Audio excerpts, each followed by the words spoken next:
ముచ్చట్లు షురు చేసుకుందాం. ధూమ్ధామ్ ముచ్చట్లు షురు. నిజం చెప్పుర్రోళ్ళ, కేసీఆర్ సారు పాలనల మన కాడ గురుకులాలు ఎట్లుండెనోళ్ళ. 10 ఏండ్లు గురుకులాలల్ల మంచి చదువులు చెప్పిర్రు, కడుపు నిండా మంచి తిండి పెట్టిర్రు. పిల్లగాళ్ళు కూడా బాధలు గీదలు ఏం లేకుండా మంచిగా చదువుకొని మంచిగా ర్యాంకులు తెచ్చుకున్నారు. తెలంగాణ గురుకులాలు దేశానికే కొత్త తొవ్వ చూయించినాయి, మంచి పేరు తెచ్చుకున్నాయి. కానీ ఇప్పుడు ఎట్లున్నదోళ్ళ మీరు కూడా చూస్తూనే ఉన్నారు, మీ దాకా కూడా వచ్చే ఉంటాయి. గురుకులాలు ఏమవుతున్నాయో కథంతా ఉల్టా పల్టా అయిపోయింది. ఇప్పుడు గురుకులం పిల్లలు హరి గోస పడతాండ్రు. ఇది నేనేదో ఎట్టి చెప్తున్న మాట కాదమ్మా, కన్లారా చూడుండ్రి మీరే అర్థమవుతుంది. అయ్యయ్యయ్యో, చదువుకునే ఆడపిల్లలకు ఏంది ఈ అవస్థ? అసలు ఈ చదువులను పట్టించుకుంటున్నారా లేదా? ఇదే అనుమానం కొడుతున్నది. లేకుంటేంది మరి? నిన్నటికి నిన్న జేఎన్టీయూ కాలేజీ హాస్టల్లా పిలగాన్లు తినే తిండిలా ఎలుకలు పురుగులు ఏ తీర్ల తిరిగినాయో చూసిర్రు కదా. ఇగో మెదక్ జిల్లా రామాయంపేట సోషల్ వెల్ఫేర్ గురుకులం హాస్టళ్లనొల్ల పిలగాన్ల కంటే ఎలుకలే ఎక్కువ ఉన్నాయంట. పాపం ఇగో ఆడపిల్లలను ఎలుకలు కొరుకుతున్నాయి. 12 మందిని కొరికితే వాళ్ళు ఇప్పుడు దావకాన్ల పడ్డరు. పెద్ద సార్లకు చెప్పినా పట్టించుకుంటే ఒట్టు ఏం మీ సావు మీరు జావుర్రి అన్నట్టు ఎత్తాన్రంట. మేడమ్స్ వాళ్ళకి ఇన్ఫార్మ్ చేసినాం, కానీ మేడమ్స్ వాళ్ళు క్యాన్సర్ అని చెప్పేసి తీసుకెళ్ళలేదు. నేను ఈవినింగ్ దాకా ఈవినింగ్ తీసుకెళ్ళరు. మా క్లాస్లో 12 మెంబర్స్ దాకా వచ్చినాయి. ఎంత ఘోరం వల్ల ఇది. చదువుడేందో కానీ ఎలకల నుంచి తప్పించుకున్నాడు పెద్ద పని అవుతున్నది వీళ్ళకు. ఇక ఏం చదువుతారు, ఎట్లా చదువుతారు? మొన్న కూడా గింతే భువనగిరి గురుకులం స్కూళ్ళనొల్ల ఖరాబ్ అయిన అన్నం తింటే ఒకళ్ళు పానాలు పోయినాయి. నిన్నటికి నిన్న కోమటిపల్లి హాస్టల్లా ఉప్మాల బల్లి పడ్డది. 20 మంది పిల్లగాన్లు దవాఖాన్ల పడ్డరు. ఇక ఇంకో దిక్కు సూర్యాపేట జిల్లా బాలెం గురుకులం డిగ్రీ కాలేజీ ప్రిన్సిపాల్ను సస్పెండ్ చేయాలని అండ్ల చదివే ఆడపిల్లలు రోడ్డు మీదకి వచ్చిర్రు, ధర్నాకు దిగిర్రు. పాపం వాళ్ళకు ఎంత కష్టం అనిపిస్తే గిట్లా రోడ్డు మీదకి అత్తరు చెప్పు.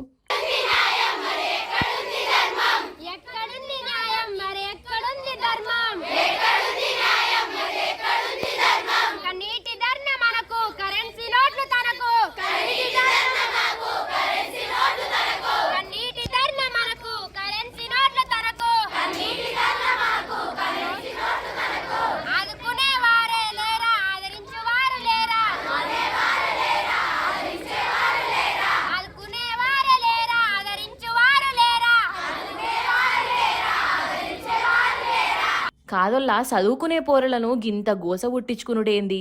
వాళ్ళది కూడా కడుపే కదా, వాళ్ళు కూడా మనుషులే కదా, మరీ అద్మానంగా గిట్లా చూసుడేంది? ఇవన్నీ వరుసగా చూస్తుంటే మొన్న మల్క రేవంత్ సార్ చెప్పిన మాటలే యాదికొస్తున్నాయి నాకు.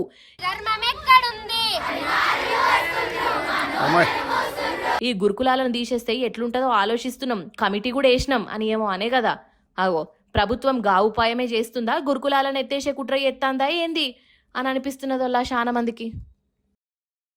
అన్నట్టు మన రాష్ట్రపతి ద్రౌపది ముర్ము మేడం కాడికి పోదాం పాన్రోళ్ళ. ఇప్పుడు మనం మేడము మస్తు మంచిది కదా.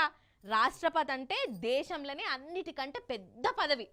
అసలు నన్ను అడిగితే ప్రధాని కంటే రాష్ట్రపతి ఎక్కువ, అంతే కదా. అయితే ఎవరు ఎంత ఎత్తుకుపోయినా ఎంత పెద్ద పదవిలో కూసున్నా వాళ్లకు కూడా కాయిషులుంటాయి. మరి మేడం కాయిష్ ఏంది, ఎట్లా తీర్చుకున్నదో చూడాలి, మీరు చూసేయండిగా.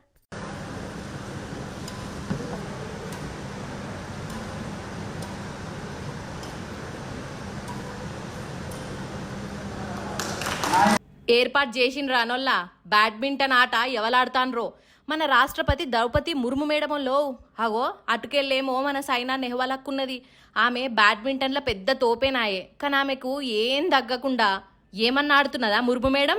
అగో మంచిగా చూడుండ్రి, ముర్ము మేడమే సైనక్కను 2-3 మాటలు అవుట్ చేసింది.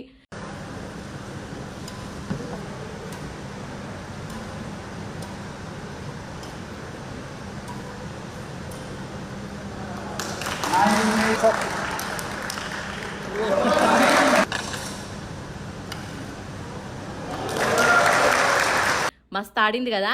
అన్నట్టు పండ్ల పని ముర్ము మేడం ముచ్చట్నే ఇంకోటి చెప్తా.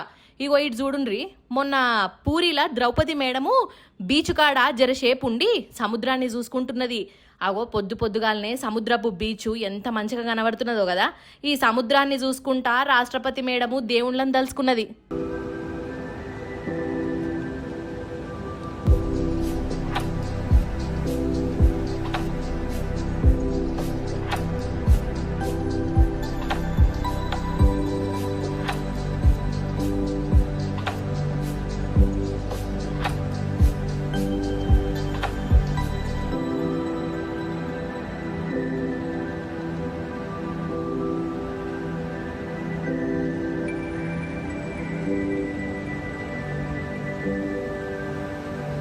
హాయ్, ఎన్నాళ్ళకి వచ్చింది ఎవలంటారా?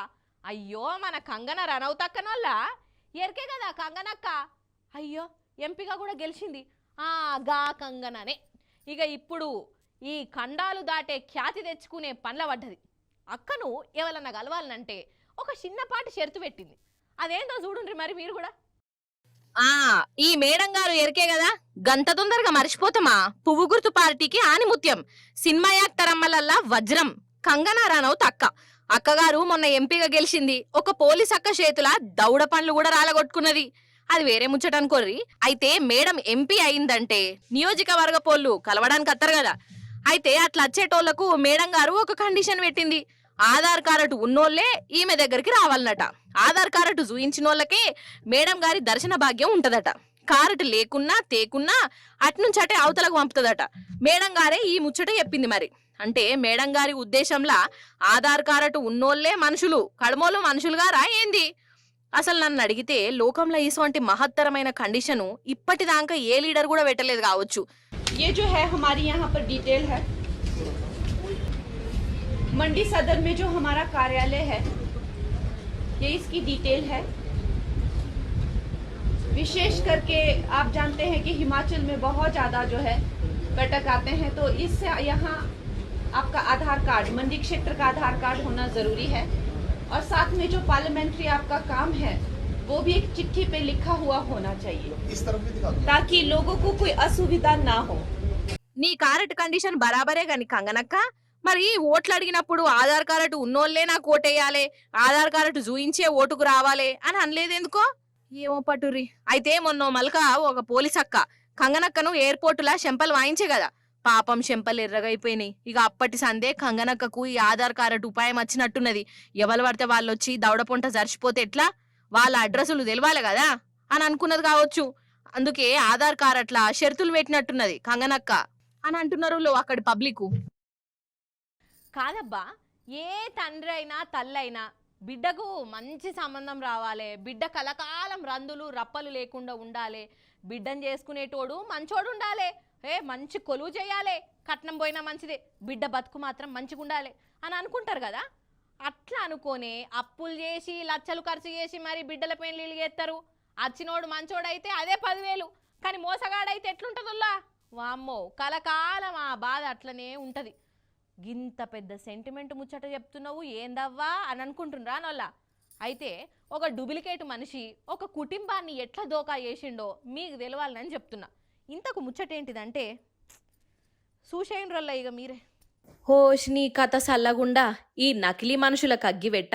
ఇగో వీడున్నాడు చూడుండ్రి, వీన్ని ఎట్లా తిట్టాలనో నాకైతే అర్థమైతలేదల్లా. నేను ఐఏఎస్ ఆఫీసర్ను అని అబద్ధమాడి పెళ్లి చేసుకున్నాడు. భార్య దగ్గరనే 2 కోట్లు వసూలు చేసిండు. ఏం మనిషి అనాలే వీన్ని. ఇక ఈ మహానుభావుని పేరు సందీప్, ఖమ్మం జిల్లా రాజలింగాల ఊరోడట. ఐఏఎస్ ఆఫీసర్ నైనా హో అని ఊరంతా సాటింపేసుకున్నాడు. కానీ ఐఏఎస్ కాదు మన్ను కాదు, జనాలను మాత్రం మంచిగా నమ్మిచ్చిండు. ఇక ఈ నడుమ పెళ్లి సంబంధాలు ఆన్లైన్లలోనే చూసుకుంటున్నారు కదా నొల్ల. ఇగో ఈడు కూడా ఆన్లైన్లో పెళ్లి సంబంధం కోసం పెట్టుకున్నాడు నేను ఐఏఎస్ను అని. కర్నూలులో ఉండే శ్రావణి కుటుంబం వాళ్ళు సంబంధం కోసం ఇక ఈయనతో మాట ముచ్చట పెట్టిర్రు. వీడు వాళ్ళను కూడా ఐఏఎస్ ఆఫీసరే అని గట్టిగా నమ్మిచ్చిండు. ఇక ఇంకేమున్నది, వీని నెత్తి మీద 50 లక్షలు పోసి 2018లో శ్రావణికి ఇచ్చి వాళ్ళు లగ్గం చేసిర్రు. ఎంత ఘోరముల్ల ఇది. ఇక లగ్గం అయినాక రోజు ఆఫీసుకు పోయినట్టు పోవుడట, చీకటి కాగానే ఇంటికచ్చుడట, కానీ జీతం తెచ్చుడలేదట. ఇట్లా 4 ఏండ్లైనాయి. ఇక ఇంటామెకు ఎందుకో అనుమానం కొట్టింది. ఓయ్ జీతం ఏం చేస్తానో అని గట్టిగా అడిగితే ఇన్కమ్ ట్యాక్స్ వాళ్ళు పట్టుకున్నారు, 2 కోట్లు ఇస్తే 40 కోట్లు వస్తాయి అని పాపం భార్యనే మల్లో మల్క నమ్మిచ్చిండు. ఆమె ఇంకో 2 కోట్లు తెచ్చిచ్చింది. ఇక అటెన్క సినిమా అంతా ఆమెకు సమజైంది. అసలు వీడు నిజంగానే ఐఏఎస్సా అని ఇంటామే సర్టిఫికెట్లు చెకింగ్ ఎత్తే అప్పుడు అస్సలు గుడ్డు బయటపడ్డది. పాపం పెనిమిటి నకిలీ ఐఏఎస్ అని ఎరకవుడుతోనే ఆమె ఎంత తన్లాడిందో, పానం ఎంత కొట్టుకున్నదో, మోసపోయినా అని ఎంత బాధపడ్డదో కదా. ఇక ఈ డూప్లికేట్ మనిషిని మన హైదరాబాదు బాచుపల్లి పోలీసులకు అప్పచెప్పింది. సందీప్ కుమార్, ఏజ్ 38 ఇయర్స్ ఉంటుంది. ఇతనికి జాబ్ లేదు. ఈయన ఐఏఎస్ క్వాలిఫై అయినా అని చెప్పి ఎన్టీఆర్ యూనివర్సిటీలో చదివినా అని చెప్పి ఫేక్ డాక్యుమెంట్స్ పెట్టి ఈ ఫేక్ డాక్యుమెంట్స్ను మ్యాట్రిమోనీలో పెడితే కాంప్లైంట్ పార్టీ ఆ మ్యాట్రిమోనీ ద్వారా ఇతన్ని మ్యారేజ్ చేసుకున్నది. మ్యారేజ్ చేసుకున్న సందర్భంలో రాను ఈయనకు 40 కోట్లు లాకర్లో ఉన్నాయి. నేను ఇన్కమ్ ట్యాక్స్ కట్టలేదు, అది సీజ్ చేశారు. మనం 2 కోట్లు కడితే రిలీజ్ అవుతుంది. భార్యను అడిగాడు ఎక్కడి నుంచైనా తెచ్చేయమని. తన పెళ్లి చేసుకున్న భార్య అక్కడిక్కడ అందరితో కలిసి అప్పు చేసి ఇతనికి 2 కోట్లు ఇచ్చింది. 2 కోట్లు తీసుకున్నాక సరిగా ఇంటికి రాకపోవడం, పరారీలో ఉన్నాడు. అనుమానం వచ్చి అన్నీ వెరిఫై చేస్తే ఆయన ఫేక్ ఐఏఎస్ సర్టిఫికేట్ పెట్టిండని తెలిసింది. పోలీస్ స్టేషన్లో కంప్లైంట్ ఇవ్వగా కేసు నమోదు చేసి అతన్ని అరెస్ట్ చేసినాము. ఆగానాట కానీ చూసినరా అనొల్ల ఈ డూప్లికేట్ ఏషం గట్టి ఆడోళ్ళ గొంతులు కోసుడేందొల్లా ఐఏఎస్ అని అనగానే బిడ్డ బతుకు బాగుపడుతుంది, మళ్ళీ వెనకకు మర్రకుంట అవుతుంది అని అనుకొని ఆ ఇంట్లో రెక్కలు ముక్కలు చేసుకొని లగ్గం చేస్తే ఈ డూప్లికేట్ గాడు చేసిన కథనేమో గిది. అయినా ఈ ఆడవిల్లోళ్ళది కూడా తప్పే ఉన్నదొల్లా. లగ్గం అంటే ఆన్లైన్లో చూసుకొని ఏదో గుడ్డిగా నమ్మి చేసుడేనా? అటేడు తరాలు ఇటేడు తరాలు చూడాలే అని వెనకట పెద్దోళ్ళు ఉత్తగానే అన్నారా? 7 తరాలు చూసుకోకున్నా ఆడపిల్లను ఒక ఇంటికి ఇస్తున్నామంటే ఎంత జాగ్రత్తగా ఉండాలి. వీడేం చేస్తాండు, ఎసుంటోడు, కంతిరోడా, మంచోడా, ఇల్లేంది, ఆకిలేంది, కొలువు కథేంది, గీంత చూసుకోరా కథ గాని. ఇప్పుడేమో కానీ ఒకప్పుడు అంటే విమానం ఎక్కుడు అనేది చాలా మంది కళ. నాకు కూడా బాగా కాయిష్ ఉండే అనుకోని, అది వేరే ముచ్చట. అందుకే విమానం ఎక్కుడు ఎందుకని డైరెక్ట్ విమానాన్నే కొనుక్కున్నా. మా ఇంట్లో ఉన్నది వల్ల తాళం పెట్టొచ్చిన అంటే ఆ విమానం డిమార్టులా 200కి అమ్ముతుంటే కొనుక్కున్నాను వల్ల. సరే ఇక ఈ కులిపోయిన జోక్ ఆపుతా కానీ నాకైతే విమానం ఎక్కాలంటేనే భయం అవుతుంది వల్ల. అందుకే ఎన్నడెక్కలేదు. ఇక ఈ ముచ్చట చూసినాక ఇక జన్మలు ఎక్కనే ఎక్కొద్దు అని డిసైడ్ అయినా. ఇంతకు ఏం ముచ్చట ఏమైంది అని అంటారా? చూడండి మీరే ఏమైందో. ఇగో ఇది అమెరికా విమానం రయ్య పోతూనే ఉన్నది కదా. ఇప్పుడే షాల్ చేసిండట డ్రైవరు. ఇక పోతున్నది కానీ అంతల్నే ఏమైందంటే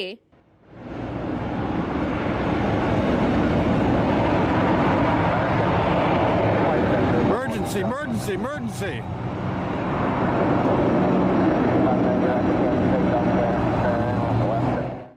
చూసిండ్రా అనొల్లా పయ్యలను చూడుండ్రి పయ్యలను. అగో మంటలు వెళ్ళినాయి. లారీ పయ్యలు కదా పేలిపోయినట్టు విమానం పయ్యలు వేలిపోయినాయి. Emergency.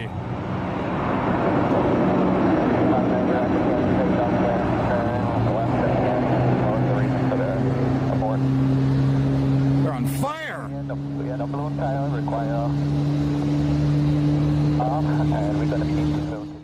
ఓష్ని మరి సీకు గుచ్చుకున్నదా లేకుంటే గాజు వక్కల మీదకి వెళ్ళిపోయిందా మనకు తెలియదు కానీ ఎయిర్పోర్టుల్నే పయ్య వేలిపోయి పరిశాన్ చేసింది.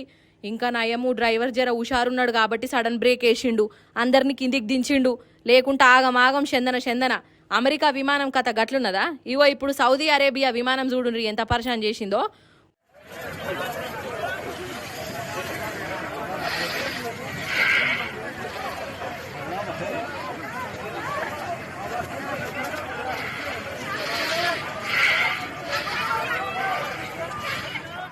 ఓషిని జారుడు బల్ల పెట్టి రాయింది మంచిగా ఆడుకుంటురేంది అని అనుకునేరు.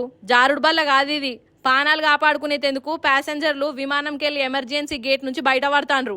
సౌదీ అరేబియా నుంచి పాకిస్తాన్ దిక్కుపోతున్న విమానంలా మంటలెళ్ళినాయట మంటలు. మరి ఎవడు బీడు తాగిండో ఎవడు సుట్టముట్టిచ్చిండో మనకు తెలియదు కానీ ఏకదమ్ మంటలు వెళ్ళే వరకు విమానాన్ని నడిమిట్లనే ఆపిర్రు. ఇగో గిట్ల ప్యాసింజర్లను కిందికి దింపిర్రు.